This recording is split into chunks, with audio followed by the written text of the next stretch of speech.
हक है, हमें तो आगे लगे पाएंगे। आप लोगों के सामने प्यारे नबी सल्लल्लाहु अलैहि वसल्लम की एक हदीस पढ़ी है। भाई ना बेटा लागिन का पहले लागिन ना दी कि नमाज जन्नत की कुंजी है। जिस तरह ताला बगैर कुंजी के नहीं खुल सकता, इसी तरह नमाज के बगैर जन्नत का दरवाजा नहीं खुलेगा। नमाज इस्लाम की सब इबादतों में अहम तरीन इबादत है। बालिग होने के बाद वह बच्चा हो या बच्ची, सबको नमाज पढ़ना जरूरी है।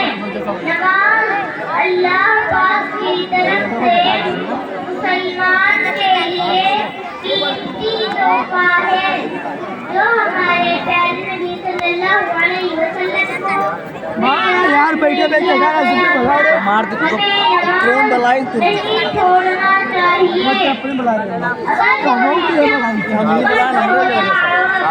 एक वक्त की नमाज जानबूझ कर छोड़ देना है,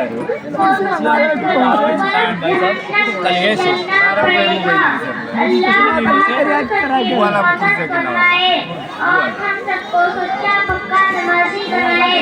आमीन। अल्हम्दुलिल्लाहि रब्बिल आलमीन।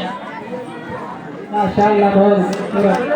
ये कौशल माधुरी साहब की बच्ची है और खूबसूरत अंदाज में और बहुत अच्छे अंदाज में ये कौशल नाम आया है। अल्लाह ताला कबूल फरमाए। कौशल माधुरी साहब की बच्ची है, ये मासूम बच्ची, तो बहुत खूबसूरत अंदाज में और बहुत ठहर ठहर